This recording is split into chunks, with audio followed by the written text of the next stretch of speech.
You think you know Chinese food. You've ordered it 100 times, read the menu, maybe even used chopsticks correctly once. Every single thing you're about to hear, you've said out loud with full confidence. That ends now. 1.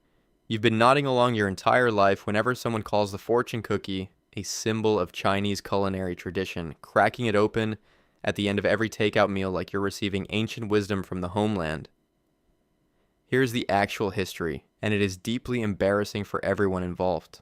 Fortune cookies were invented in California by Japanese immigrants, most credibly traced to Makoto Hagiwara, a Japanese landscape designer in San Francisco who served them at the Japanese Tea Garden around 1914. A second claimant, David Jung, a Chinese immigrant in Los Angeles, suggested he invented them around 1918, but even that origin is entirely American, not remotely Chinese. Then World War II happened, Japanese-American businesses shut down due to internment, and Chinese-American bakers stepped in to fill the production gap. The cookie got absorbed into Chinese restaurant culture purely by circumstance, not tradition. When fortune cookies were introduced to China in the 1990s, they were marketed as genuine American cookies, because that is precisely what they are. A 2008 survey found that the majority of people in mainland China had never even encountered one in a restaurant setting. You have been treating an American invention as the symbolic dessert of an ancient civilization for your entire life.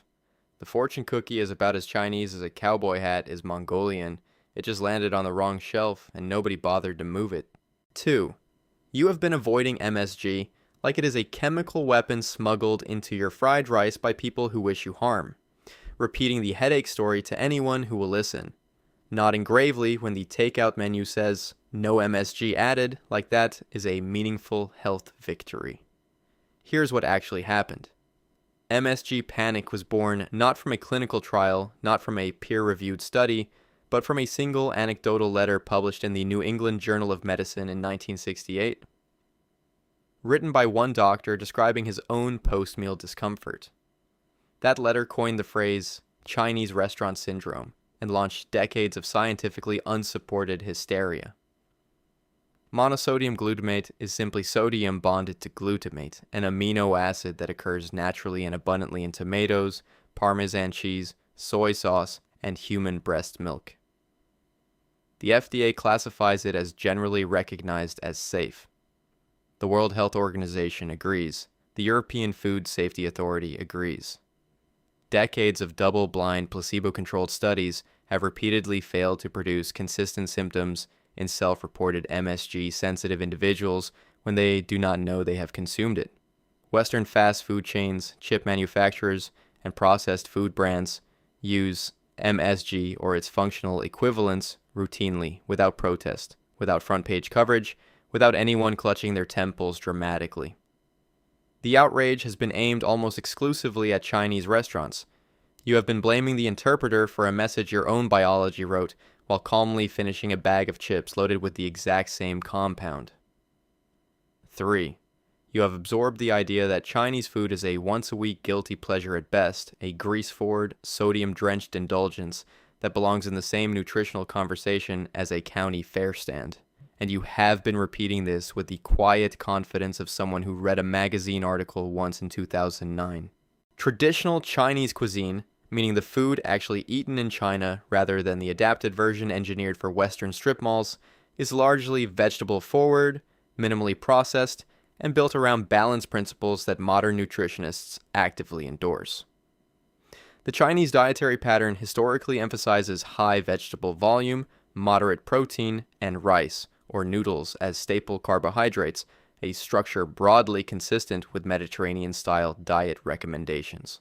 China has 8 major culinary traditions, the majority of which feature steaming, braising, and stir-frying with minimal oil as primary techniques. Studies comparing diets in rural China in the late 20th century found dramatically lower rates of obesity, heart disease, and type 2 diabetes than in Western populations at the same time. The unhealthy reputation belongs almost entirely to American Chinese food, a distinct culinary tradition that was adapted in the 19th and 20th centuries to satisfy Western palates demanding more fat, more sugar, and more salt. The moment Chinese food gets deep fried, battered, and smothered in sweet glaze to meet fast food expectations, it is no longer Chinese cuisine. It is American food wearing a wok. Calling Chinese food unhealthy because of what you ordered at a strip mall buffet is like calling Italian food unhealthy because of gas station pizza. 4.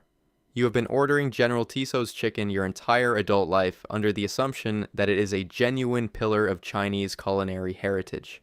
Perhaps a beloved dish from Hunan province carried across generations of careful preservation. General Tso's chicken was invented in New York City in the early 1970s and is virtually unknown in China. The dish is most credibly attributed to Chef Peng Chang Kuei, a Hunanese chef who fled to Taiwan after 1949 and later moved to New York, where he created it as an Americanized interpretation aimed at Western diners. General Zhuo Zongtang, the real historical military figure behind the name, was a 19th century Qing dynasty commander with no known culinary legacy and absolutely no dish named after him anywhere in Chinese food culture. When the documentary The Search for General Tso investigated the dish's origins, chefs and food historians in Hunan province were largely unfamiliar with it. This is not a translation gap, they simply did not recognize it. The sweet, deep-fried, heavily glazed preparation is fundamentally at odds with authentic Hunanese cooking, which is known for dry heat, fermented flavors, and clean chile spice, not corn syrup sweetness.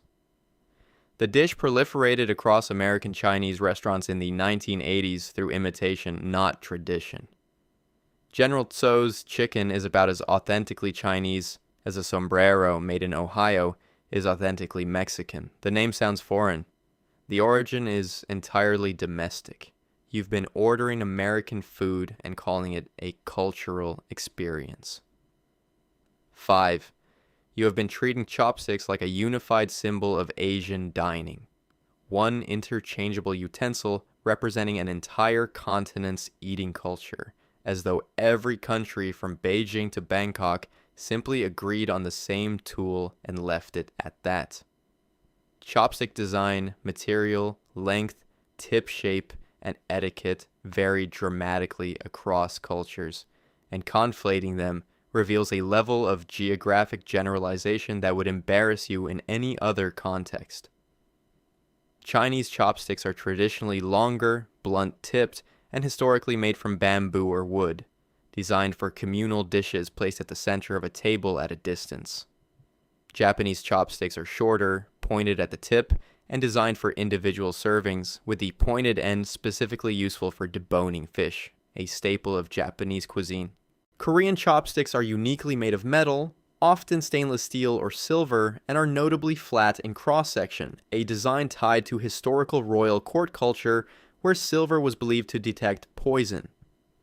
In many Southeast Asian countries including Thailand, Vietnam, and Laos, chopsticks are used only for noodle dishes and the default eating utensils are a spoon and fork.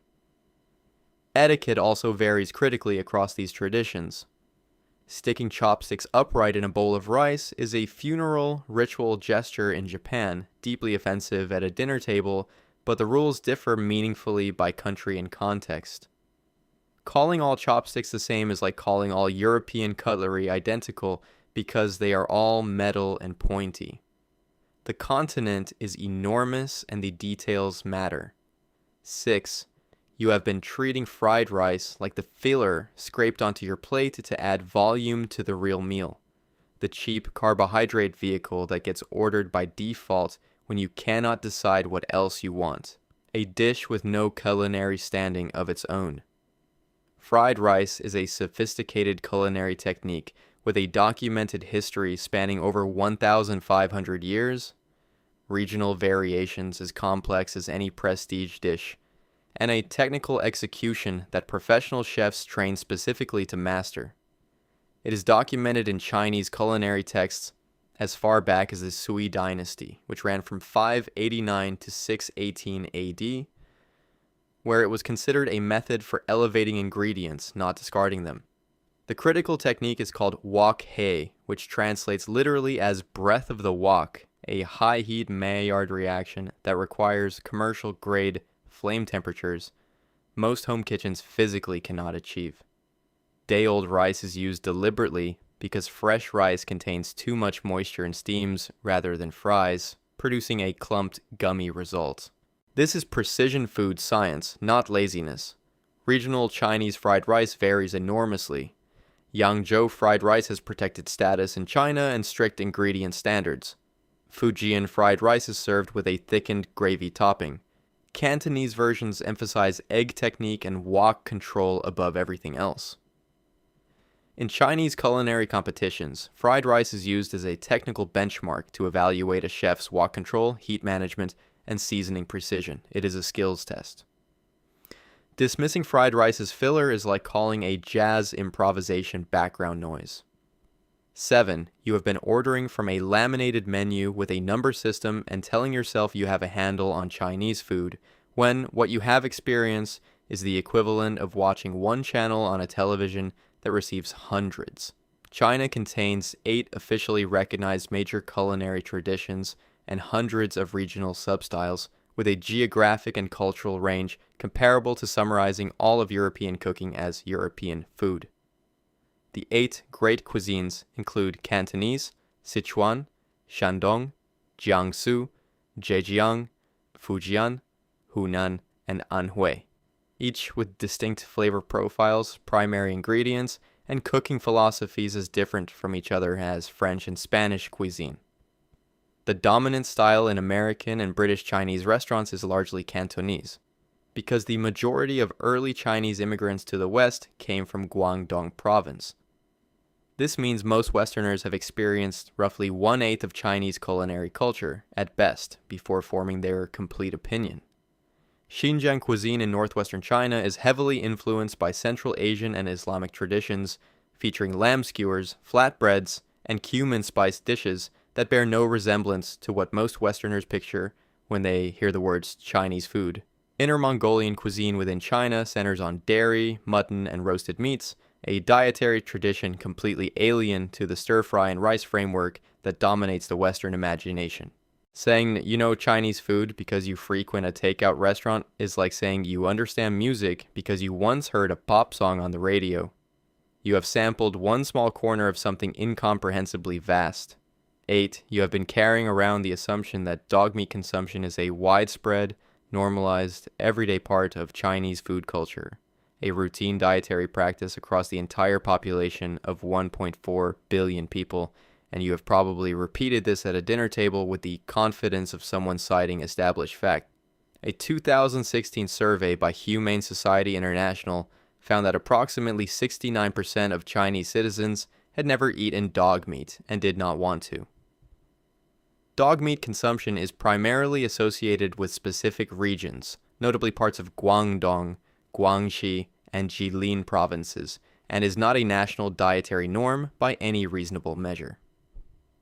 The Yulin Dog Meat Festival, which attracts massive international condemnation every year, is a local event in a single city in Guangxi that has been openly protested by Chinese animal welfare organizations and Chinese citizens for years. China's younger urban population has seen a dramatic rise in pet dog ownership, with the domestic pet industry exceeding $25 billion by the early 2020s, which has significantly accelerated cultural shifts against dog meat consumption. Multiple Chinese cities have moved to ban or restrict dog meat sales, and proposed national animal welfare legislation has repeatedly cited the practice as a target for reform. Applying this assumption to an entire nation based on a fringe regional practice is the statistical equivalent of assuming all Americans eat alligator because it appears on restaurant menus in Louisiana. The generalization is not a fact, it is a lazy caricature doing the work of an argument. 9.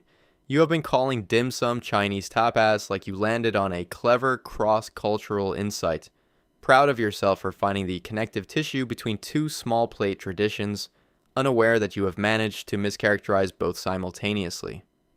Dim sum is a completely distinct culinary and social institution with a 1,000-year documented history rooted in Cantonese tea culture, and comparing it to tapas reveals you understand neither tradition in any meaningful depth.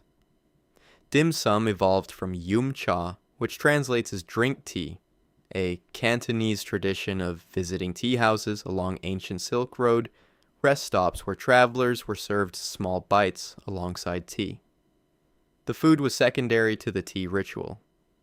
The phrase dim sum itself translates roughly as touch the heart, a reference to the delicate, thoughtful nature of the small dishes, not a portion-size strategy. The role of the tea is not incidental. Specific teas are paired deliberately with the food courses, making it a beverage-centered dining ritual with intentional structure. Traditional dim sum service involved bamboo steamers circulated on carts, a specific choreography with its own etiquette, timing, and social function built around family gathering on weekend mornings. Dim sum has over 1,000 documented individual dish varieties across Cantonese tradition alone, from a hiar gao with strict wrapper-to-filling ratio standards to egg tarts adapted from Portuguese custard tarts during the colonial period in Macau. Calling dim sum Chinese tapas is like calling a cathedral a big room with chairs. Technically, within the ballpark. Embarrassingly wrong about everything that actually matters. 10. You have been treating soy sauce like a single product, reaching for whichever bottle is closest and pouring it on whatever needs to be darker or saltier, operating under the assumption that the red cap and the green cap are essentially delivering the same experience in slightly different packaging. Soy sauce is a vast family of fermented condiments with radically different production methods, flavor profiles, ages, and culinary applications, and treating them as interchangeable is a cooking error with real consequences. Chinese soy sauce alone divides into light soy sauce, which is thinner and saltier, used for seasoning and dipping, and dark soy sauce, which is aged longer, thicker, and less salty, used primarily for color and braising. Japanese shoyu, Korean ganjang, Indonesian kicap manis, and Filipino toyo are all distinct fermented soy products with different microbial cultures, fermentation times, and base ingredients. Premium Chinese soy sauces are aged for months to years in clay pots under sun exposure, a process that develops complex umami compounds comparable in sophistication to wine or aged vinegar production. The fermentation process involves Aspergillus mold cultures breaking down soy proteins into amino acids, including free glutamate, over weeks to months. Industrially produced soy sauce shortcuts this with acid hydrolysis, producing an entirely different flavor profile in a fraction of the time. Using dark soy sauce, where light is called for, or vice versa, produces a fundamentally incorrect dish. The two are not substitutes. Calling all soy sauce the same is like calling all wine fermented grape juice. Accurate, useless, and a reliable way to ruin dinner. 11. You have been picturing rice every single time someone says Chinese food, treating it as the universal constant of an entire cuisine, the non-negotiable base upon which every dish in every region of China is served. A rule so obvious it barely needs stating. Roughly half of China's population historically ate wheat-based staples, not rice, and northern Chinese cuisine is built around noodles, dumplings, and flatbreads, with rice playing a minor or entirely absent role. China's agricultural geography divides roughly along the Qinling-Huahe line. South of it, rice paddies dominate. North of it, wheat fields do.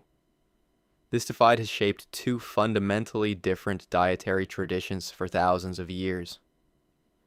In northern Chinese provinces including Shandong, Shanxi, Shanxi, Gansu, and Henan, the staple carbohydrate is wheat, consumed as hand-pulled noodles, steamed buns, flatbreads, and dumplings. The Lanzhou beef noodle soup tradition, a northern Chinese staple, involves noodles pulled to specific thickness categories, with over a dozen standard widths officially recognized, representing a wheat-based culinary tradition with no rice component whatsoever. Even in rice-eating southern China, congee, rice cooked to a porridge consistency, is a primary form of rice consumption, not the steamed white rice that Western takeout has made universal.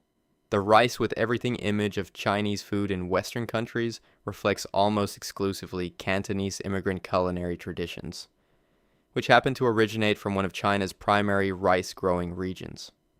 Assuming all Chinese food comes with white rice is the equivalent of assuming all American food comes with cornbread, true for a region, a caricature of the whole. 12. You have been treating chop suey like a window into authentic Chinese culinary tradition, assuming that the stir-fried vegetable and meat combination on every Chinese American menu has some dynasty behind it, some ancient kitchen where this dish was born before making its way across the ocean. Chop suey was invented in America almost certainly by Chinese immigrant laborers in the 19th century and has no direct equivalent anywhere in Chinese cuisine. The most documented origin story places chop suey's creation among Chinese railroad workers or laundry workers in California in the 1850s through 1880s, who combined available scraps of meat and vegetables into a stir-fried dish to feed themselves and accommodate non-Chinese customers with unfamiliar palates. The name derives most likely from the Cantonese word for miscellaneous scraps, which is an accurate description of the dish's origins rather than a poetic Chinese culinary term. A widely repeated but almost certainly apocryphal story attributes chop suey's popularization to Qing dynasty diplomat Li Hongzhang, who visited New York in 1896 with newspaper accounts claiming his chefs served it to American guests and sparked a national craze. By the early 1900s, chop suey houses had proliferated across American cities as the dominant form of Chinese restaurant, run by Chinese immigrants who understood it was a bridge dish for Western customers, not a faithful cultural export. When American food writers traveled to China looking for chop suey, people there had no idea what they were talking about. Chop suey passed through too many hands and became its own entirely separate thing. 13. You have been flinching at the words Sichuan spicy with the confidence of someone who has identified the full character of an entire regional cuisine based on one sweaty meal and a glass of milk consumed as damage control. Sichuan cuisine is built around a specific, neurologically unique sensation called mala, a combination of numbing and heat that is chemically distinct from simple capsaicin spice, and the majority of Chinese regional cuisines are not remotely spicy at all.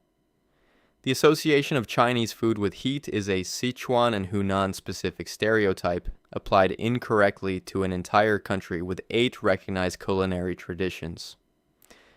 Cantonese cuisine, the dominant influence on Western Chinese restaurant culture, is famously mild, emphasizing the natural flavors of fresh ingredients with light seasoning, where heavy spice is considered a failure of technique rather than a feature.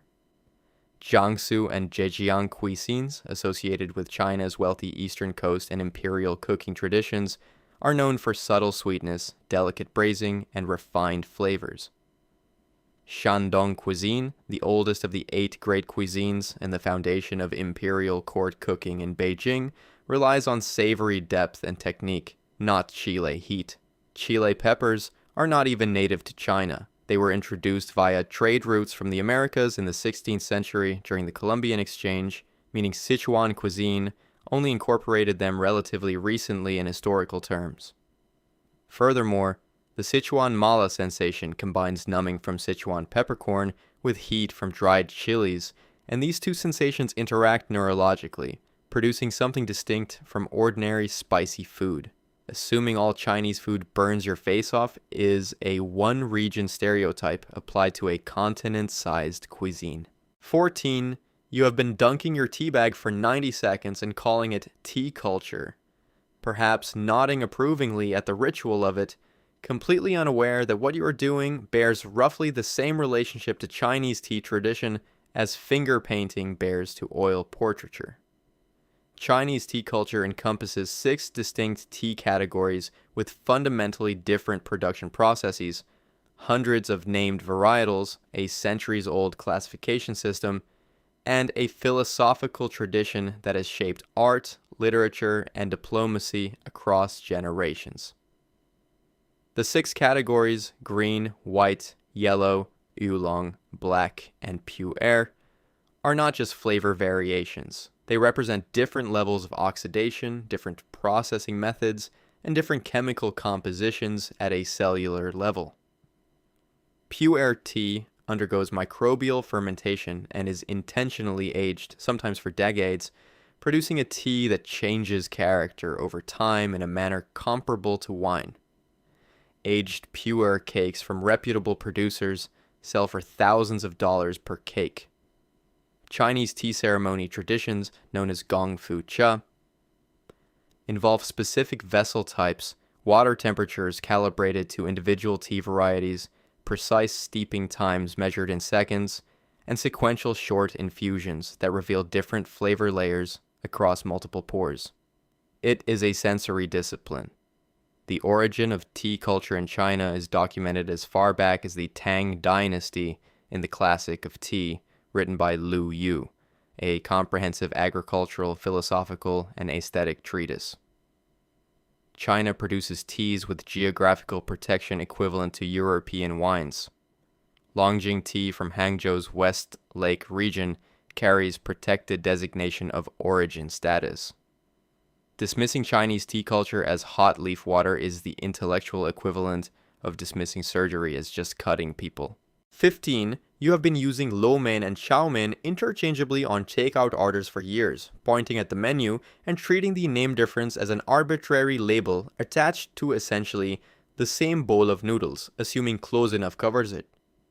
Lo mein and chow mein are fundamentally different dishes defined by completely different cooking techniques, and confusing them is a culinary error, not just a naming one.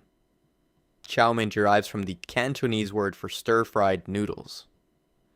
The noodles are cooked at high heat in a wok until portions develop a crispy, browned exterior, creating textural contrast between the crunchy outside and the softer interior. Lo mein derives from the Cantonese word for tossed noodles. Pre-cooked soft noodles are tossed with sauce and ingredients at lower heat, resulting in a uniformly soft, saucy dish where the noodle absorbs rather than crisps. The noodles themselves are often different. Chow mein typically uses thinner, drier noodles that withstand high heat frying. Lo mein uses thicker, already soft noodles designed specifically to absorb sauce.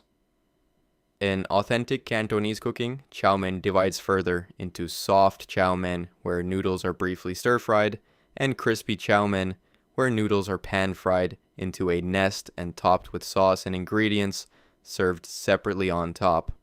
American Chinese restaurants have further blurred the distinction through practical kitchen adaptations, which means what is labeled on an American menu may bear limited technical resemblance to the Cantonese original. Confusing lo mein and chow mein because they both contain noodles is like confusing a baked potato and French fries because they are both potatoes. The ingredient is the same. The process is the entire point. 16. You have been lowering your voice slightly when someone brings up Chinese restaurant meat, letting the insinuation hang there. The vague suspicion that whatever tenderness exists in that takeout container is the product of something you would rather not investigate too closely. The tenderness you have been attributing to mystery is almost always the result of velveting, a specific, entirely legitimate Chinese culinary technique with a history stretching back centuries. Velveting is a preparation method where meat is marinated in a combination of cornstarch, egg white, and sometimes baking soda or rice wine, then briefly pre-cooked in oil or water before the final stir-fry. The baking soda component, when used, raises the pH of the meat's surface, disrupting protein bonds and preventing the toughening that occurs during high heat cooking. This is food chemistry, not food fraud. The technique is documented in Chinese culinary texts and is considered a fundamental professional skill in Chinese cooking, the equivalent of Western knife skills or classical sauce reduction technique. The same velveting process applied at home to chicken breast produces results indistinguishable from restaurant preparation. It is entirely reproducible with standard grocery store ingredients, which would be difficult to claim if the tenderness came from product adulteration. Food safety inspections of Chinese restaurants operate under the same regulatory frameworks as all other food service establishments in the same jurisdiction. You have been eating velveted chicken and treating it as evidence of something suspicious for 20 years. That is roughly equivalent to assuming a perfectly tender steak must be fake because you have never heard of a meat mallet. 17. You have been nodding along to the sodium narrative about Chinese food, with the certainty of someone who has never stopped to apply that same scrutiny to the rest of their meal, quietly accepting that Chinese cuisine is categorically saltier than everything else on the culinary landscape. The high sodium content associated with Chinese food is primarily a feature of Americanized Chinese restaurant cooking, not traditional Chinese culinary philosophy. And the disparity in how this gets discussed reveals a bias more than a fact. The primary source of excess sodium in Western Chinese restaurant food is not authentic seasoning tradition. It is adaptation to Western taste preferences that developed over decades of an industry catering to customers who expected bold, heavy flavors and rewarded them with return visits. Cantonese cooking philosophy specifically values freshness as the highest culinary virtue, achieved by using the least seasoning necessary, where heavy salt use is considered a technique for masking inferior ingredients rather than enhancing them. Many Chinese cooking techniques actively reduce the need for heavy salting. High-heat wok cooking develops complex savory compounds that contribute depth without additional sodium. A 2022 analysis of sodium across restaurant cuisine categories found that American Chinese restaurant dishes were comparable to or lower than many American fast food items and Italian restaurant dishes of similar portion sizes. The Chinese food stigma on sodium is disproportionate to the data. Traditional Chinese dietary philosophy, influenced by centuries of Chinese medical thinking, specifically cautioned against excessive salt consumption as harmful to kidney function. Blaming Chinese food for sodium while ordering a double cheeseburger with fries is the nutritional equivalent of blaming the puddle for the rain. 18. You have been glancing at Peking duck on a menu and treating it as the premium option, visually impressive, probably roasted in an oven somewhere, a bird dressed up with ceremony to justify the price. Peking duck is one of the most technically demanding dishes in the world, requiring a multi-day preparation process with documented origins in imperial court kitchens dating back to the 15th century, and reducing it to roasted duck is a failure of attention that the dish has not earned. The preparation begins with inflating air between the duck's skin and fat layer, traditionally by blowing through a reed inserted at the neck to separate the skin so it crisps independently during roasting without steaming in its own fat. The duck is then blanched, coated with a maltose syrup glaze, and hung to air dry for a minimum of 24 hours, traditionally 48 or more, to dehydrate the skin completely. Without this step, the skin steams rather than crisps, and the dish fails at its most fundamental technical requirement. The roasting is done in a specifically designed hanging oven, using hardwoods like date, peach, or pear, where the choice of wood affects the aromatic compounds that infuse the meat. The carving of Peking duck is itself a trained discipline.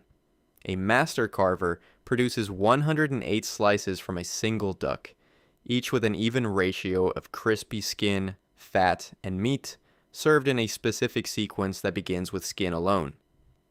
The dish appears in records of the imperial court of the Yongle Emperor, who reigned from 1402 to 1424.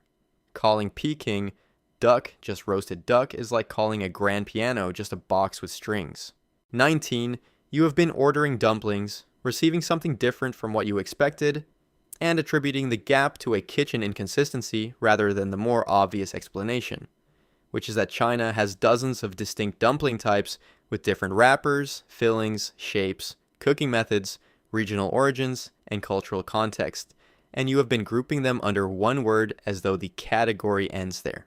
Jiaozi, the crescent-shaped northern Chinese dumpling, can be boiled, pan-fried into pot stickers, or steamed. And the cooking method changes the texture and eating experience entirely, even though the filling and wrapper remain the same. Xiaolongbao, the soup dumpling from Jiangsu province, contains a pocket of aspic that melts during steaming, producing a broth-filled interior. Eating them requires a specific technique: bite, sip, eat, and they are structurally and conceptually different from any other dumpling category. Wontons have thinner wrappers, a different fold, and are served in broth as a soup dish. They are not interchangeable with jiaozi in use, recipe, or cultural context. Har Gao, the Cantonese shrimp dumpling, uses a translucent wheat starch wrapper deliberately chosen to show the pink shrimp filling through the skin, and the folding technique requires a minimum number of pleats as a quality standard specific to Cantonese dim sum tradition. Baozi, The steamed buns with filling are leavened with yeast, making them bread-like rather than pasta-like, and including them in the dumpling category is a classification error that would end a conversation with any serious Chinese cooking instructor. Calling everything a dumpling is like calling everything with wheels a car. 20. You have heard the secret menu theory, the idea that Chinese restaurants are running a two-tiered system, authentic dishes for Chinese customers and a heavily modified approximation for everyone else, a conspiracy of culinary gatekeeping conducted right in front of you while you ordered number 32. The reality is more mundane, more interesting, and places the responsibility squarely where it belongs. Many authentic dishes exist on secondary menus or remain unlisted because they contain ingredients including offal, fermented items, preserved vegetables, and fish with bones. That restaurant experience has shown Western customers frequently return or complain about. This is market intelligence, not deception. The phenomenon is not unique to Chinese restaurants. French bistros in tourist-heavy areas routinely dial back technique and seasoning for non-local customers. Mexican restaurants near the US-Mexico border often maintain Spanish-language menus, featuring regional specialties absent from the English version. Language is also a genuine barrier. Many authentic dishes have names that do not translate meaningfully into English and carry no Western reference point. The solution is consistently documented by every food writer who has investigated it. Ask the server what they eat themselves. Ask what the kitchen is known for. Ask to see what is not on the printed menu. This works almost universally in restaurants across every cuisine that serves both a home community and an outside one. The framing of this as a conspiracy removes responsibility from diners and places blame on restaurants for adapting to demonstrated customer preferences. There is no cabal. There is a menu built for demand and a separate list for people curious enough to ask. 21. You have been treating the low price of Chinese food as a quality signal, a straightforward market indicator that the ingredients, the labor, and the technique simply do not command anything higher, that the price is honest about what you are getting. The low price point of Chinese food in Western countries is the result of specific historical economic pressures on Chinese immigrant communities, and it has nothing to do with the quality of the cuisine or the complexity of the work involved in producing it. Chinese immigrants who opened restaurants in 19th and early 20th century America, Britain, and Australia faced explicit racial discrimination that severely limited their employment options. Restaurants became one of the few viable economic pathways available, creating intense intra-community price competition under conditions of maximum margin pressure.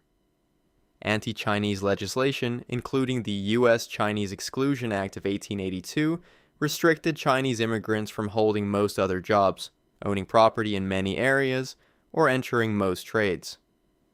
The expectation of low prices became self-reinforcing. Customers developed a price anchor for Chinese food that made charging premium prices market difficult even as quality improved, creating a structural ceiling on revenue that does not apply to other ethnic cuisines operating without the same historical constraints. High-end Chinese restaurants exist globally and charge prices fully comparable to French or Japanese fine dining. Lung King Heen in Hong Kong held 3 Michelin stars. Specific Chinese ingredients command extraordinary prices. Single estate Longjing tea sells for thousands per kilogram. Premium Jinhua ham carries protected designation of origin status. The price of Chinese takeout is a history lesson about labor discrimination. You have been reading an economics document and calling it a food review. 22. You have been looking at a mooncake and thinking seasonal pastry, a dense, round thing eaten once a year that signals festivity the way a candy cane signals December. Culturally meaningful in a vague, pleasant, surface-level way that does not require further investigation. Mooncakes have a documented history as tools of political insurrection, anchor a multi-billion-dollar luxury gifting economy, and exist in hundreds of regional variations, ranging from savory to sweet to alcoholic. A widely recounted historical account claims that during the Yuan dynasty, Han Chinese revolutionaries coordinated the 1368 uprising against Mongol rule by hiding messages inside mooncakes distributed across the population. The mooncakes functioned as the communication network.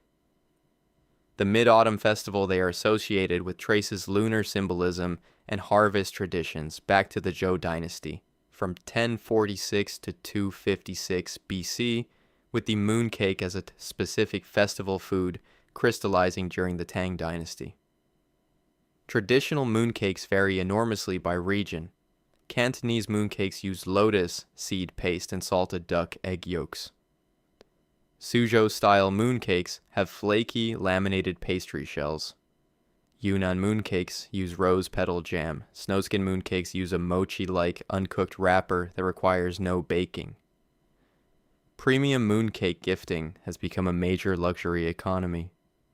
Top-tier brands package mooncakes with elaborate gift boxes, gold leaf, white truffle, and abalone, and prices per box can reach thousands of dollars.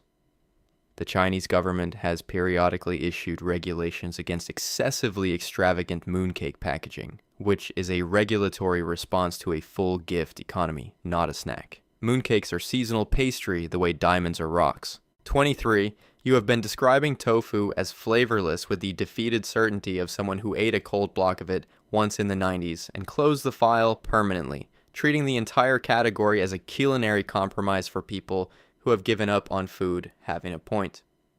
Tofu's perceived lack of flavor is a function of which tofu you encountered and how, or more likely how poorly, it was prepared. And a range of tofu types exist across a flavor and texture spectrum wide enough to make that single early experience almost irrelevant as evidence. Tofu exists across multiple distinct categories. Silken tofu is creamy and delicate with a subtle soybean sweetness. Firm tofu holds structure for stir-frying. Extra firm tofu can be sliced, marinated, and grilled into something with a real chew and a developed crust. Fermented tofu, known as furu, develops pungent, complex flavors through microbial fermentation comparable in intensity to blue cheese, and it is the polar opposite of neutral. Stinky tofu, a fermented street food ubiquitous across Taiwan and parts of mainland China, is brined in a fermentation liquid containing vegetables, herbs, and sometimes shrimp for weeks or months, producing a deeply funky aroma and layered flavor profile that would embarrass anyone who has ever called tofu tasteless. Mapo tofu from Sichuan province places silken tofu in a sauce of fermented black bean paste, dubanjiang, ground pork, and Sichuan peppercorn. The tofu's neutral base is architecturally essential for carrying that sauce. Dismissing all tofu based on a supermarket package is like judging all cheese on a gas station string cheese. 24. You have been filing shark fin soup somewhere in your mental picture of Chinese daily dining as though it appears on family dinner tables with any regularity, a beloved staple eaten broadly across the population the way you might assume dumplings or rice appear. Shark fin soup is and has historically been an extreme luxury item accessible only to the wealthy, and it is now the subject of widespread rejection within China itself, driven by conservation awareness among younger Chinese consumers who have made the cultural shift visible and measurable. Shark fin soup historically appeared primarily at imperial banquets and high-status wedding feasts, functioning as a status signal, available only to the elite, and served in contexts designed to display wealth, not as a component of regular household cooking. The fin itself has virtually no flavor. Its culinary value is almost entirely textural, providing glutinous strands in the soup, while the flavor of the dish comes from the chicken broth base. Shark fin is essentially a luxury texture delivery system that happens to require destroying one of the ocean's most ecologically critical animals to produce it. A 2006 survey found that Chinese consumers in major cities were increasingly aware of and opposed to shark finning practices. By the early 2010s, the Chinese government had banned shark fin from official government banquets. Major Chinese tech billionaires and celebrities have publicly declined to serve shark fin at their weddings. a practice that has measurably shifted elite social norms within China. Associating shark fin soup with ordinary Chinese food culture is like associating beluga caviar with ordinary Russian daily meals. 25. You have been picturing a wok every time someone mentions Chinese cooking, the high heat stir fry as the default method, the baseline assumption that Chinese cuisine is a rapid fire, flame forward tradition where everything is cooked in under 5 minutes and served immediately. Chinese cuisine employs a broader range of cooking techniques than virtually any other culinary tradition in the world, including techniques that take days, require no heat at all, or operate at the opposite extreme of the stir fry entirely. Red braising is a slow cooking technique in which proteins are braised for hours in soy sauce, Shaoxing wine, and aromatics. Mao's red braised pork, one of the most famous examples, requires a minimum of 90 minutes of gentle simmering and was famously beloved by a head of state, not exactly a technique associated with rushing. Chinese cold dishes served as appetizers involve blanching, pickling, cold marinating, and dressing with seasoned oils and vinegars. No wok required. Steaming is a cornerstone technique across multiple traditions. Whole fish steamed with ginger and scallion is considered a Cantonese technical benchmark precisely because the technique adds nothing to hide behind, forcing the cook to work with ingredient quality alone. Peking duck requires a multi-day preparation, including air drying and hanging oven roasting, with no wok at any stage. Chinese hot pot is a communal, slow-simmering broth technique. Cantonese clay pot cooking uses low, prolonged heat in earthenware vessels. Both are the antithesis of the stir-fry archetype. Reducing Chinese cooking to stir-fry is like reducing music to one tempo. It is the part you have been exposed to most, and it covers almost nothing about the full range of what exists. 26. You have been treating Panda Express as a point of reference when the subject of Chinese food comes up, describing dishes there as Chinese dishes with the casual confidence of someone who considers the airport lounge a representative experience of international culture. Panda Express is American fast food with a Chinese aesthetic. It was founded in Glendale, California in 1983 by Andrew Cheung and his father Ming Tsai Cheung, with a menu designed from the outset for American mass market palatability, not culinary authenticity. Orange chicken, Panda Express's signature item and reportedly the most consumed Chinese American dish in the United States, was created by Panda Express chef Andy Feng in 1987. It has no Chinese precursor. It does not appear on restaurant menus in China. The flavor profile of Panda Express food is calibrated to American preferences. Higher sweetness levels, heavier sauce coatings, and larger portion sizes than restaurant-style Chinese American cooking, let alone traditional Chinese cooking. MSG is not used as a primary seasoning at Panda Express, despite the brand's Chinese aesthetic, a commercial decision based on Western consumer perception rather than culinary accuracy or tradition. Andrew Cheung has stated in interviews that Panda Express occupies the American Chinese food category deliberately. It is not positioned as authentic Chinese cuisine by its own founders. The public perception of it as Chinese food is a consumer assumption its creators have not made on their own behalf. Calling Panda Express Chinese food is like calling a film adaptation the book. It was inspired by the source material, engineered for a different audience, and the people who made it know exactly what it is. 27. You have been grouping all of traditional Chinese medicine into the pseudoscience pile, with the efficiency of someone clearing a desk, treating the entire tradition as comprehensively invalidated by modern science. Comfortable in the certainty that centuries of herbal practice amount to nothing more than elaborate placebo. Traditional Chinese medicine contains significant elements that lack rigorous scientific support, but it has also directly contributed to modern pharmacology in ways that demand more precision in the dismissal. Tu Yu, a Chinese scientist working from traditional herbal texts, isolated artemisinin from sweet wormwood in 1971. This compound revolutionized malaria treatment worldwide and remains one of the most effective antimalarials available. She won the Nobel Prize in Physiology or Medicine in 2015. The drug came directly from Chinese herbal tradition. Ephedrine, a pharmaceutical compound used in decongestants and bronchodilators, was isolated from the Chinese herb mahuang, a plant used in Chinese medicine for respiratory conditions for thousands of years before the isolation. Berberine, derived from plants used in traditional Chinese medicine, has demonstrated clinical evidence for glycemic control in type 2 diabetes in multiple trials and is an active area of current pharmaceutical research.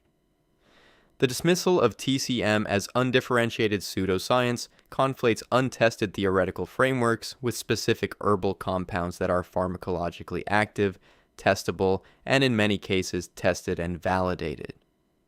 The World Health Organization has a traditional medicine strategy that acknowledges both the potential value of documented traditional compounds and the need for evidence-based validation. Dismissing all of it because some of it is not evidence-based is equivalent to dismissing aspirin because barbers used to perform surgery. 28. You have been looking at a jar of 5-spice powder and feeling like you understand it because the name literally tells you the count, as though knowing the number of ingredients completes your understanding of what you are looking at and why it exists in the form it does. 5-spice powder is a philosophically constructed blend rooted in the 5 elements theory of Chinese cosmology, and the 5 in the name is a conceptual target, not a fixed ingredient list. Formulations vary by region, producer, and culinary application in ways that make the simple count almost meaningless as a description. The 5 and 5-spice references the 5 elements framework, a theoretical system from Chinese philosophy corresponding to 5 flavors: sweet, sour, bitter, pungent, and salty, with the blend designed to represent and balance these qualities, rather than simply combine 5 arbitrarily selected spices. The most common formulation includes star anise, Sichuan peppercorn, Chinese cinnamon, cloves, and fennel seeds, but regional variants substitute or add licorice root, dried ginger, mandarin peel, galangal, or cardamom without violating any rule, because the rule is about balance, not ingredient list. Star anise is not the same as European anise. It belongs to a completely different plant family, and the similarity in flavor is convergent rather than botanical. Sichuan peppercorn is not a peppercorn at all. It is the dried husk of the prickly ashberry and produces its characteristic tingling and numbing sensation through a compound that activates the same receptors as light touch and carbonation. 5-spice is like a musical chord. The number tells you how many notes. It tells you nothing about which ones. 29. You have been using wonton and dumpling as interchangeable terms, treating the wonton as a smaller, soup-adjacent version of the same general concept. Distinguished from dumplings the way a footnote is distinguished from the main text, which is to say, barely at all. Wontons have a distinct culinary identity, a separate history, a specific cultural role, and technical differences in wrapper, fold, and serving context that make conflating them with other dumplings a consistent, correctable error. Wonton wrappers are made from egg and wheat flour, thinner and more delicate than jiaozi wrappers, which use only water and flour. The egg content changes the texture, translucency, and behavior during cooking in ways that affect the finished dish fundamentally. The name wonton may derive from a term meaning primordial chaos, referencing an ancient Chinese cosmological concept, and their consumption was historically associated with the winter solstice festival as a warming dish tied to the turning of a season. Wonton soup is specifically a Cantonese tradition. The wonton floats in a light shrimp-based broth and is typically served as part of a noodle soup, with the texture of the delicate wrapper and broth being the defining eating experience of the dish. The folding style of a wonton, wrapped into a nurse's cap or goldfish shape by folding and pinching the wrapper around a small filling mound, is designed specifically for broth cooking, where the folds create surface area that absorbs the soup's flavor. Sichuan red oil wontons are served cold in numbing chili oil sauce with no broth at all. And the identical wrapper produces an entirely different dish in a different culinary context. Wontons and dumplings share a category the way sparkling wine and still wine do. 30. You have been picturing enormous quantities of food every time you think about eating at a Chinese restaurant. The towering takeout containers, the family-style mountains of dishes, the overwhelming abundance that lands on the table before you have finished looking at the menu, treating this as a fundamental cultural characteristic rather than a feature of a specific market adaptation.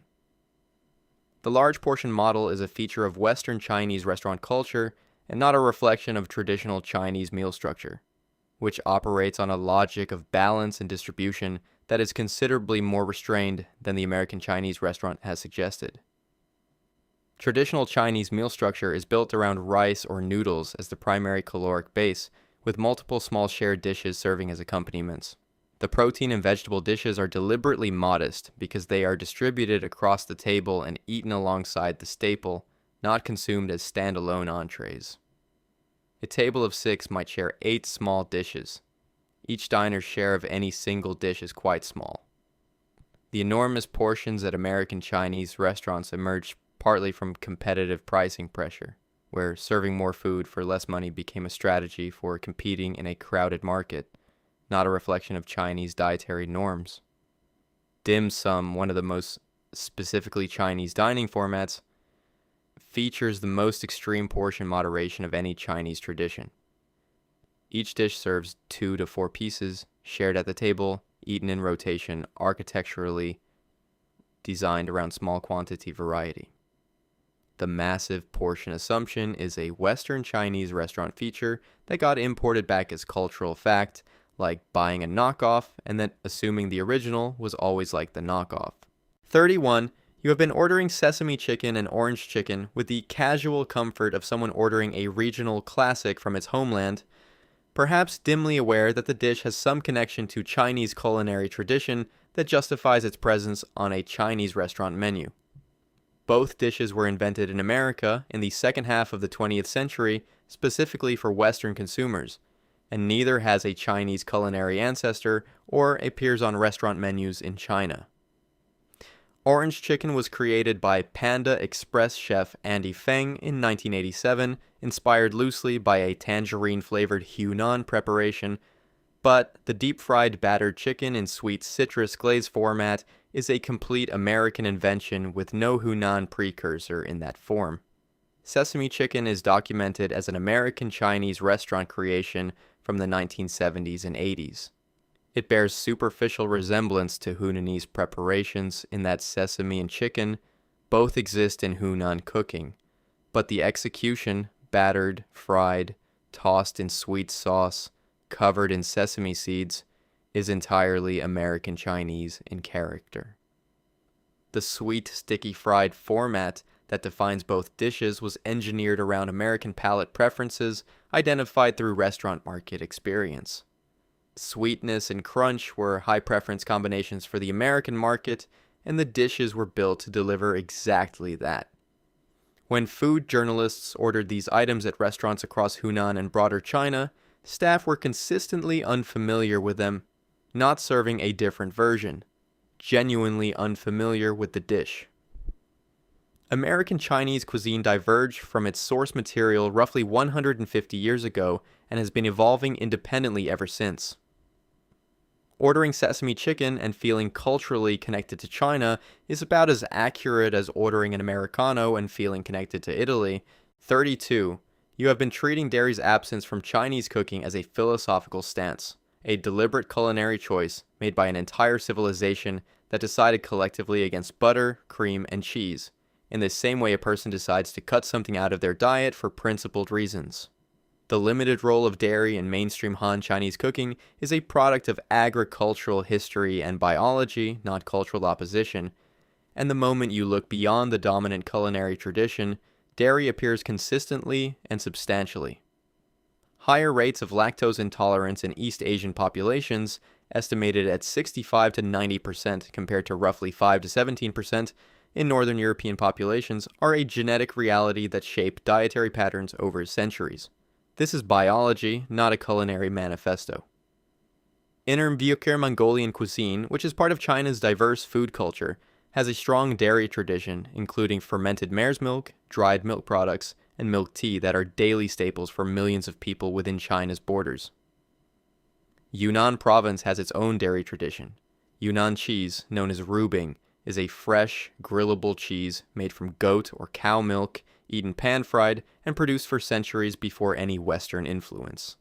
Tibetan cuisine, part of China's cultural territory, centers heavily on yak dairy.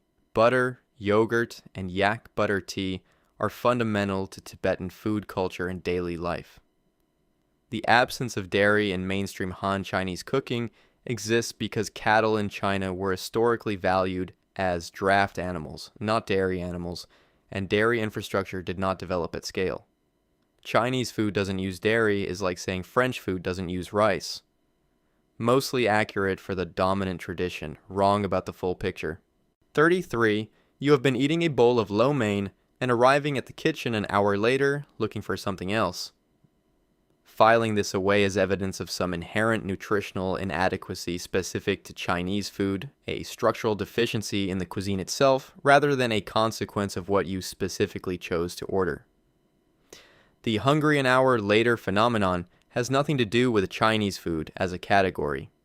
It is a function of what you ordered, specifically high glycemic, low protein, low fiber Americanized dishes, and a post-meal blood sugar pattern that affects any high-starch, low-fiber meal, regardless of which cuisine produced it. The dishes most associated with this experience, white rice, lo mein, egg rolls, sweet sauce proteins, are high in refined carbohydrates and relatively low in dietary fiber. This causes rapid blood glucose elevation followed by a drop that triggers renewed hunger signals. This is glycemic response, not a property unique to Chinese food. A meal of stir-fried vegetables with firm tofu, brown rice, and a clear broth soup, all available at Chinese restaurants, would produce a substantially different satiety outcome because of higher fiber, protein, and lower glycemic load. The same hungry an hour later experience occurs after a large bowl of white pasta with minimal protein or after a fast food meal with a sweetened drink. Nobody attributes this to Italian or American food's fundamental nature. Research on satiety consistently identifies protein, dietary fiber, and fat as the primary drivers of feeling full after a meal. The Chinese food hunger myth is a proxy for a high carbohydrate, low protein meal selection dressed up as a cultural food critique. You are not hungry because of Chinese food. You are hungry because of what you ordered from it. 34. You have been treating spring rolls and egg rolls as alternate names for the same cylindrical fried object, assuming the distinction is cosmetic, a naming difference attached to something functionally identical that arrives at the table from the same kitchen process. Spring rolls and egg rolls have different wrappers, different fillings, different frying characteristics, different regional origins, and occupy completely separate culinary traditions that share almost nothing except the general shape. Spring rolls use a thin, smooth rice or wheat paper wrapper that fries to a delicate, shattering crispness. The wrapper is minimally flavored and designed to be nearly transparent when fried, allowing the filling to show through. Egg rolls use a thick, leavened wheat wrapper with a characteristic bumpy, blistered texture when fried. The egg in the wrapper creates this distinct surface and produces a chewier, doughier bite that is fundamentally different in character. Traditional spring rolls from Chinese cuisine have fillings of seasoned vegetables and sometimes pork or shrimp. They are associated with the Spring Festival and named for the season, and the concept predates the egg roll by centuries of documented culinary history. The American egg roll is a specifically American Chinese creation developed in the early 20th century, featuring a larger size, heavier wrapper, and fillings calibrated to American preferences over time. Fresh spring rolls, the unfried version using rice paper wrapped around raw vegetables, herbs, and protein, are a separate category entirely, popular in Vietnamese cooking, which shares culinary influences with Southern Chinese cooking. They are never fried. Calling spring rolls and egg rolls the same food is like calling a crepe and a pancake the same thing because they are both round and cooked on a flat surface. 35. You have been treating Sichuan food as the extreme heat tier of Chinese dining, the maximum spice option, a culinary endurance test where the goal is pain and the experience is fire, and anyone who orders it is signaling a high tolerance for suffering rather than a preference for a particular flavor system. Sichuan cuisine is a sophisticated framework built around mala, a combination of numbing and heat that is chemically distinct from simple capsaicin spice and requires precise balance rather than maximize intensity. The word mala combines ma, meaning numbing or tingling from Sichuan peppercorn, and la, meaning spicy heat from chiles. These two sensations interact neurologically. The numbing from hydroxy alpha sanshool, the active compound in Sichuan peppercorn, modulates the perception of heat and creates a combined sensation that neither component produces alone. Sichuan peppercorn produces its effect by activating ion channels in a pattern similar to carbonation and light touch, resulting in a tingling electric numbness that chefs calibrate carefully. Too much overwhelms the palate entirely and defeats the dish. Sichuan cuisine has 24 officially documented flavor profiles. Mala is only one of them. Others include fish fragrant, which contains no fish, strange flavor, home-style, and ginger onion, many of which are mild or carry no heat at all. Mapo tofu, one of the cuisine's signature dishes, is evaluated by chefs on 7 specific characteristics. Heat is one dimension, not the organizing principle of the entire dish. Chile peppers arrived in China from the Americas in the 16th century, meaning the iconic spice profile of Sichuan cooking is a relatively recent historical development. Reducing Sichuan cuisine to really spicy is like describing a symphony as really loud. 36. You have been operating under a vague assumption that breakfast culture in China is minimal or non-existent, a skipped or rush meal in a culinary tradition that saves its ambition for lunch and dinner, perhaps because the only Chinese breakfast foods you have encountered arrived through a Western lens. China has an extraordinarily rich breakfast culture with deeply regional traditions that are in many ways more developed and more specifically intentional than the morning food culture of most Western countries. In Shanghai, the morning standard includes pan-fried pork buns, sticky rice rolls, and soy milk. In Guangdong, congee and dim sum define the morning. In Xi'an, meat-stuffed flatbread and lamb soup with crumbled flatbread are the breakfast institutions. Congee, rice cooked to a porridge consistency with various toppings, is one of China's oldest breakfast staples, with regional variations from Cantonese century egg congee to Fujian seafood congee. Youtiao, the long-fried dough stick typically eaten, dunked in soy milk or congee, has been a morning staple in China for approximately 800 years. It is one of the most ancient breakfast foods with a continuous, unbroken tradition. Street breakfast culture in China is an enormous economic sector. Morning food vendors across Chinese cities do the majority of their business in a 2-hour window between 6 and 8 in the morning, reflecting the intensity of demand. The Cantonese concept of morning tea, which overlaps with dim sum culture, is designed as a prolonged morning meal and social institution lasting several hours on weekends. The idea that China does not do breakfast can only survive in the imagination of someone who has never been within a kilometer of a Chinese city at 7 in the morning. 37. You have been looking at Chinese New Year food as ceremony rather than cuisine. Dishes chosen because their names sound like auspicious words rather than because they are actually good, edible symbolism consumed out of tradition rather than genuine culinary enthusiasm. Chinese New Year cuisine represents some of the most technically demanding, regionally specific, and culinarily ambitious cooking in Chinese food culture. And the symbolism is layered on top of dishes that are independently excellent rather than instead of it. Fish is served whole at New Year because it sounds like the word for surplus in Mandarin, but the specific preparation, steamed whole fish with ginger, scallion, and hot poured oil, is considered a Cantonese technical benchmark where the technique is designed to reveal ingredient quality. The symbolism and the culinary ambition coexist without conflict. Niangao, the New Year cake, sounds like year high, suggesting progress, but it is also a complex food requiring specific glutinous rice varieties, calibrated steaming times, and sugar ratios that vary across Cantonese, Shanghainese, and Fujianese traditions. Longevity noodles are eaten uncut to represent long life, but the hand-pulled noodle technique required to produce them in a single continuous strand requires years of practice to execute properly. The symbolism is performed through genuine craft. The reunion dinner on Chinese New Year's Eve is specifically the highest effort, most elaborate meal of the year. Families spend days preparing it. It showcases the best technique and finest available ingredients.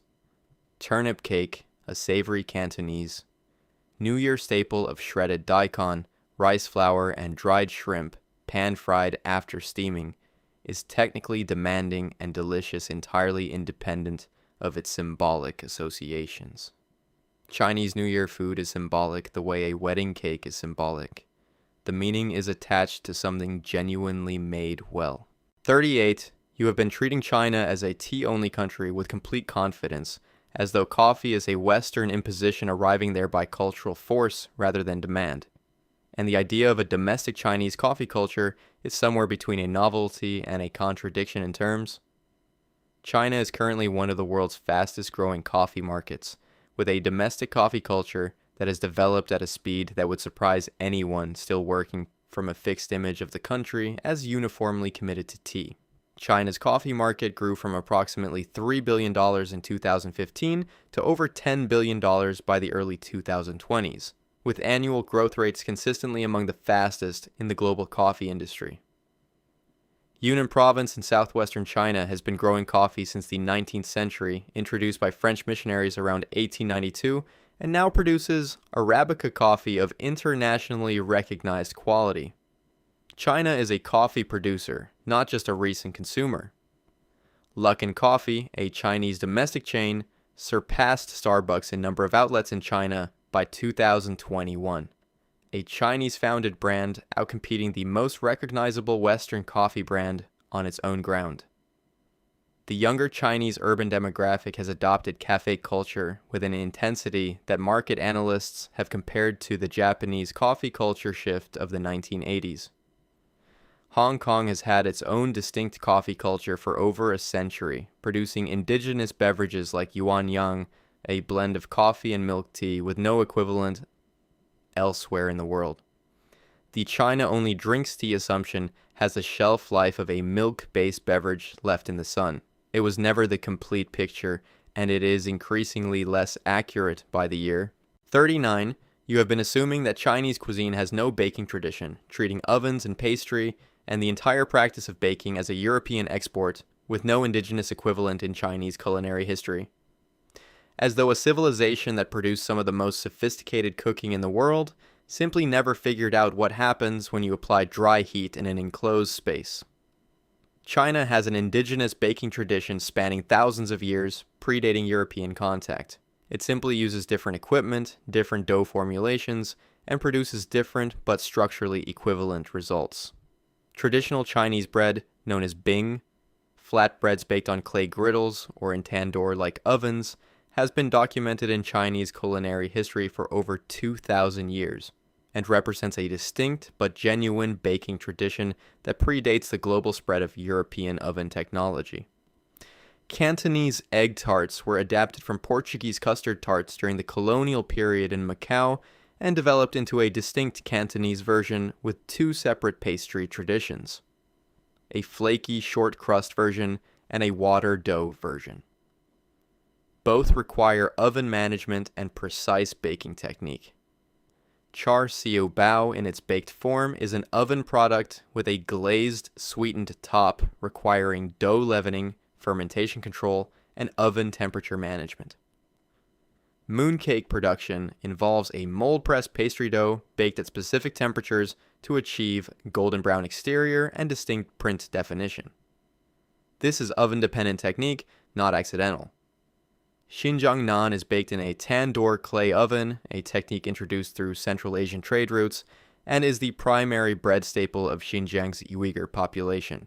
The no baking tradition assumption is geographically accurate for Cantonese and Shanghainese mainstream cooking. It is completely wrong the moment you look at any other part of a country the size of a continent. 40.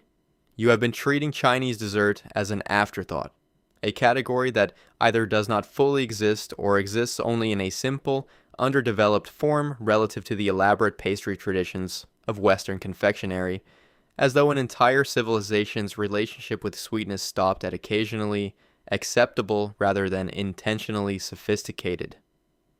Chinese dessert tradition is ancient, regionally diverse, and technically precise. It simply operates on a different sweetness threshold and uses different primary ingredients than Western confectionery, which makes it unfamiliar to Western palates rather than underdeveloped by any reasonable measure. Tang Yuan, glutinous rice flour spheres with fillings including sesame paste, red bean, and peanut served in sweet ginger broth, are a dessert associated with the Lantern Festival and the winter solstice with documented history in the Song Dynasty, which ran from 960 to 1279 AD. Bing Tang Hulu, candied hawthorn skewers coated in clear sugar syrup, is a traditional Beijing street dessert requiring precise sugar temperature control at the hard crack stage. This is confectionery technique, not casual cooking. Chinese desserts broadly use a lower sweetness threshold than Western confectionery. Red bean paste, black sesame paste, and lotus seed paste are the primary sweet fillings, less sweet than buttercream or American frosting by design. Tofu pudding divides along a north-south fault line in China. Northern China eats it with ginger syrup. Southern China eats it savory with soy sauce and dried shrimp. Dessert restaurants in Hong Kong serve multi-course sweet-tasting menus that rival any Western dessert establishment in technical complexity. Chinese dessert is not underdeveloped. It is calibrated differently. Assuming it is inferior because it does not taste like a Western bakery is like dismissing jazz because it does not sound like classical music. 41. You have been avoiding Chinese street food on the basis of a hygiene assumption applied as uniformly as though every stall across an entire country operates under identical conditions, treating danger as the default setting and caution as the only reasonable response. The assumption of risk is a bias applied selectively to Chinese street food that ignores regulatory reality, culinary tradition, and the fact that street food safety varies by vendor and location exactly as it does anywhere else in the world. China's street food culture operates under municipal food safety regulations that have been progressively strengthened since the early 2000s. Vendors in major cities are required to hold licenses, undergo health inspections, and display food handling certifications. Traditional Chinese street food preparation often involves high-heat cooking, including deep frying, grilling, and wok frying that kills pathogens as a function of the technique itself. The cooking method provides significant food safety protection that is inherent rather than incidental. The World Street Food Congress has repeatedly featured Chinese street food vendors without qualifying them against other cuisines represented. Major food safety evaluations of street food globally have not consistently ranked Chinese street food as higher risk than street food in comparable countries. The selective application of hygiene concern to Chinese street food while ignoring comparable variables at Western food trucks, fairground vendors, or pop-up markets reveals cultural bias rather than evidence-based food safety assessment. Chinese street food safety is exactly as variable as street food safety anywhere else in the world. It is vendor-dependent, preparation-dependent, and uniformly dangerous only in the imagination of people who have never actually been there. 42. You have been reading a certain aesthetic into the word authentic when it comes to Chinese restaurants, the fluorescent lighting, the worn tables, the slightly chaotic room that signals the food is real and the setting is honest, and quietly discounting anything that looks designed or polished as probably not doing it right. This is a poverty aesthetic masquerading as discernment, and it is doing real damage. The correlation between unpolished decor and food quality in Chinese restaurants is a statistical artifact of economics, not culinary principle. Small Chinese restaurants with low overhead survive on volume and constrained labor costs. The stripped down environment is a consequence of margin pressure, not a marker of authenticity. China's fine dining scene includes some of the most architecturally ambitious restaurant spaces in the world. Ultraviolet in Shanghai, a multi-Michelin starred 10-seat experiential restaurant, is among the most theatrical dining environments on Earth. The dirty equals authentic heuristic is applied selectively to non-Western restaurants in ways it is never applied to French, Italian, or Japanese fine dining establishments. Nobody argues that a well-designed Japanese restaurant is therefore inauthentic. Nobody reads a clean kitchen as a cultural betrayal at any other type of restaurant. Hong Kong's restaurant culture includes both the legendary Cha Chan Teng, the beloved Hong Kong-style diner, and white tablecloth Cantonese restaurants serving technically demanding food in polished environments. Both are genuine. The heuristic has real economic consequences. It suppresses the price ceiling for Chinese restaurant food by associating authenticity with low cost, which in turn suppresses the wages and revenue available to Chinese restaurateurs who want to improve their establishments. Demanding that an authentic Chinese restaurant look run down is a bias dressed up as connoisseurship. 43. You have been treating Chinese cuisine as a fixed system, ancient and unchanged, as though a civilization that has been cooking for 3,000 years arrived at its conclusions early and stopped revising them. The same dishes prepared the same way without adjustment because the tradition is complete. Chinese cuisine has been in continuous dynamic evolution throughout its recorded history, incorporating foreign ingredients, responding to political disruption, absorbing diaspora influence, and currently undergoing one of the most rapid creative periods in its documented existence. Chili peppers, now synonymous with Sichuan and Hunan cooking, arrived in China from the Americas via trade routes in the 16th century. They did not exist in Chinese cooking for most of its history and were adopted and integrated within approximately 200 years of their introduction. Tomatoes, now a staple of Chinese home cooking, with egg and tomato stir-fry being one of China's most universally eaten dishes, were also a post-Columbian introduction that integrated into daily Chinese cooking within the last 200 years. The Communist period dramatically reshaped Chinese cuisine. The Cultural Revolution suppressed regional culinary variety and prestige cooking. The economic reforms of the 1980s triggered a revival and reconstruction of regional traditions that is still ongoing decades later. New Chinese cuisine is a current movement in which Chinese chefs trained in international techniques are reinterpreting traditional dishes using modern methods, precision fermentation, contemporary plating, and ingredient sourcing innovation that would be unrecognizable to a Tang Dynasty cook. The Chinese diaspora has created distinct culinary traditions in Malaysia, Singapore, Peru, and Jamaica, all of which have evolved independently. Chinese cuisine is ancient the way a river is ancient. The water you're looking at right now is brand new. 44. You have been ordering Chinese food for years, maybe decades, the takeout boxes and the buffet plates, and the occasional nicer restaurant, accumulating preferences and opinions, and the quiet confidence of someone who has spent enough time with something to feel like they understand it, and you have been calling that understanding knowledge of Chinese food. What most people outside China know is a narrow slice of one regional tradition, heavily modified for Western taste preferences, served in economic conditions shaped by a specific immigration history, a photocopy of a translation of an enormous, living, 3,000-year-old culinary civilization. China has 34 provincial-level administrative regions, each with distinct food traditions. Most Westerners have been exposed primarily to Cantonese-influenced American Chinese cooking, which represents one province's culinary diaspora filtered through 150 years of market adaptation. The full scope of Chinese culinary literature, the historical texts, the regional cookbooks, the imperial kitchen records, represents one of the most extensively documented food cultures in human history, and the body of knowledge is not fully translated into any other language. Ingredients. Central to Chinese cooking, fermented black beans, aged red vinegar from Zhejiang, various grades of doubanjiang, dried tangerine peel carry flavor complexity that fundamentally changes the dishes they appear in and are largely absent from the Western Chinese food experience. Every single myth in this video existed because someone encountered a narrow version of something vast, assumed they had seen the whole thing, and repeated their assumption with the full confidence of a person who has stopped asking questions. The pattern is the problem. Which one of these 44 did you repeat the longest? Drop it in the comments.